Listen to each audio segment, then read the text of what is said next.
اعوذ باللہ من الشیطان الرجیم بسم اللہ الرحمن الرحیم۔ میرے عزیز اور محترم ساتھیوں، آج آپ کو ایسے صحابی کے بارے میں بتاتے ہیں جنہوں نے رسول اللہ صلی اللہ علیہ وآلہ وسلم جگر گوشہ آمنہ سلام اللہ علیہ رسول اللہ صلی اللہ علیہ وسلم سے بدلہ لینا چاہا، اس خواہش کا اظہار کیا کہ رسول اللہ صلی اللہ علیہ وسلم نے مجھے مارا تھا اور میں اس کا بدلہ لوں گا۔ آئیے آج آپ کو اس واقعہ کی تفصیل بتاتے ہیں۔ حضرت ابن عباس رضی اللہ تعالی فرماتے ہیں کہ جب رسول اللہ صلی اللہ علیہ وآلہ وسلم پر سورۃ نصر نازل ہوئی تو حضرت بلال رضی اللہ تعالی کو اذان کا حکم دیا، پھر بعد میں خطبہ دیا اور لوگوں سے نبی کریم صلی اللہ علیہ وآلہ وسلم پوچھنے لگے کہ میں کیسا نبی ہوں؟ تو صحابہ اکرام نے جواب دیا، یا رسول اللہ صلی اللہ علیہ وسلم، آپ تو سب سے بہترین انسان نبی ہیں، ہم آپ سے راضی ہیں۔ پھر آپ نے دوبارہ سے لوگوں سے پوچھا کہ میں کیسا نبی ہوں تمہارے لیے؟ تو پھر لوگوں نے یہی جواب دیا۔ نبی کریم صلی اللہ علیہ وآلہ وسلم فرمانے لگے کہ اے لوگو، تمہیں اس رب کائنات کی قسم ہے کہ اگر میری طرف سے کسی پر ظلم یا زیادتی ہوئی ہو یا میں نے کسی کا کچھ دینا ہو تو وہ کھڑا ہو جائے اور مجھ سے بدلہ لے لے۔ لیکن صحابہ کرام میں سے کوئی بھی کھڑا نہ ہوا۔ جب آپ نے دوسری بار بھی اپنی بات کو دہرایا تب بھی کوئی کھڑا نہ ہوا۔ جب 6 بار اپنی بات کو دہرایا اور قسم دی کہ لوگوں، میں چاہتا ہوں کہ مجھ سے کوئی بدلہ ہے تو وہ مجھ سے لے لے، کیونکہ میں روز قیامت اللہ کے سامنے اس کے ساتھ پیش نہیں ہونا چاہتا۔ میں نہیں چاہتا کہ قیامت کے دن مجھ سے کوئی بدلہ لے، اس سے پہلے میں یہاں کے معاملات جو ہیں وہ ختم کرنا چاہتا ہوں۔ ابھی آپ صلی اللہ علیہ وآلہ وسلم نے اپنی بات کو مکمل ہی کیا تھا کہ ایک بوڑھا ضعیف شخص اٹھ کے کھڑا ہوا جن کا نام عکاشہ رضی اللہ تعالی تھا، اور مسلمانوں کو چیرتا ہوا اس ہجوم کو جو اکٹھا ہوا تھا رسول اللہ صلی اللہ علیہ وآلہ وسلم تک پہنچا اور نبی کریم علیہ الصلوۃ والسلام کے روبرو کھڑا ہو گیا تو کہنے لگا، فدا کا ابی و امی یا رسول اللہ صلی اللہ علیہ وآلہ وسلم، کہ اللہ کے رسول، اگر آپ نے قسم نہ دی ہوتی، بار بار نہ کہا ہوتا تو میں شاید کھڑا نہ ہوتا۔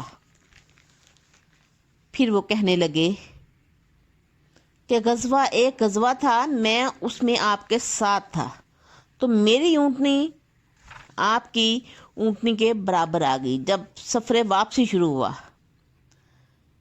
تو میرا دل کرا کہ میں آپ کے قدم مبارک کو بوسہ دوں، لیکن جب میں نیچے اترا آپ کے قدم کو چومنے کے لیے تو آپ نے ایک چھڑی یا نیزہ مارا جو میرے پہلو سے لگا۔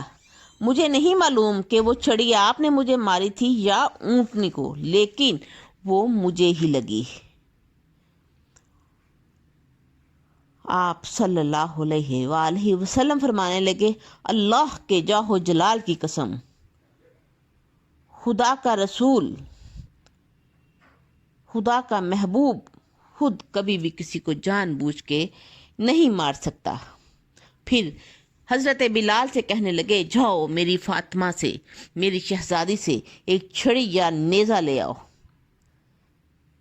تو حضرت بلال گھر گئے، شہزادی رسول سے کہنے لگے کہ مجھے چھڑی دے دیں۔ تو حضرت فاطمہ پوچھنے لگی کہ اے بلال، میرے والد چھڑی کا کیا کریں گے یا نیزے کا کیا کریں گے؟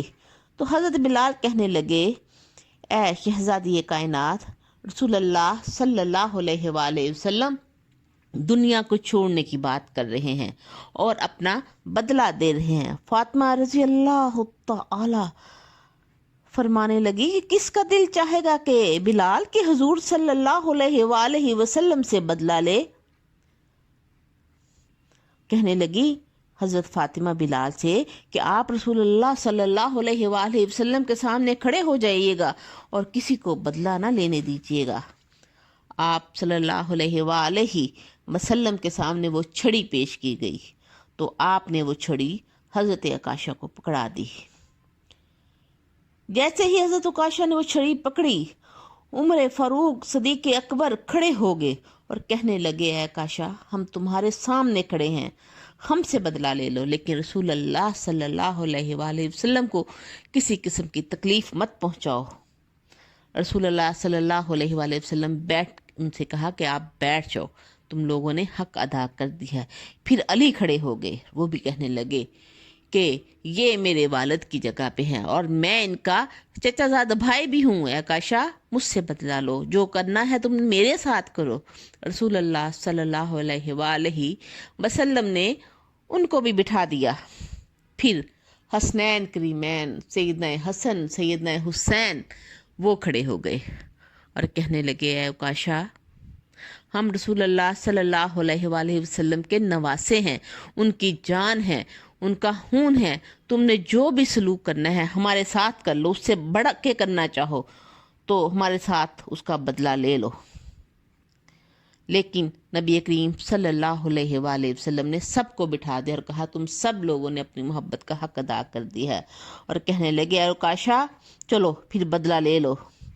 تو حضرت عکاشہ کہنے لگے کہ جب آپ نے مجھے مارا تھا تو میرے پیٹ پر کپڑا نہیں تھا، یعنی کہ میں نے قمیض نہیں پہنی ہوئی تھی، میں ننگے بدن تھا جب مجھے نیزہ لگا۔ جب انہوں نے یہ بات کہی تو صحابہ کرام کا رنگ اور متغیر ہو گیا، بے چینی سے وہ ادھر سے ادھر پہلو بدلنے لگے۔ کئی ایسے صحابہ تھے جو غصے سے پیچو تاب کھا رہے تھے اور حضرت عکاشہ کو غصے کی نظروں سے دیکھ رہے تھے۔ جیسے ہی حضرت عکاشہ نے بات کہی تو رسول اللہ صلی اللہ علیہ وآلہ وسلم نے اپنے شکم سے اپنے پیٹ سے قمیض کو اٹھا دیا اور اپنے بدن کو ظاہر کر دیا۔ جیسے ہی آپ صلی اللہ علیہ وآلہ وسلم نے وہ اپنے پیٹ سے کپڑا اٹھایا تو حضرت عکاشہ فوراً رسول اللہ صلی اللہ علیہ وآلہ وسلم کی طرف بھاگے اور دیوانہ وار رونے لگے اور آپ کے صلی اللہ علیہ وآلہ وسلم کے بدن مبارک کو پیٹ مبارک کو چومنے لگے اور کہنے لگے یا رسول اللہ صلی اللہ علیہ وسلم عکاشہ کی اتنی مجال کہ وہ آپ سے بدلہ لے گا، میں تو آپ کے جسم اطہر کو چومنا چاہتا تھا، دیکھنا چاہتا تھا وہ نور کی تجلیاں۔ رسول اللہ صلی اللہ علیہ وسلم میری اتنی جرت اتنی مجال کہاں؟ تب نبی کریم صلی اللہ علیہ وآلہ وسلم نے فرمایا کہ جو جنت میں میرا ساتھی دیکھنا چاہتا ہے اس دنیا میں تو وہ اس بوڑھے عکاشہ کو دیکھ لے، یہ جنت میں میرا ساتھی ہوگا۔ تو سامعین یہ تھی محبت صحابہ کرام کی رسول اللہ صلی اللہ علیہ وآلہ وسلم کے لیے۔ اللہ کریم ہمیں بھی ان کی محبت کا ایک چھیٹا عطا فرما دے، آمین یا رب العالمین۔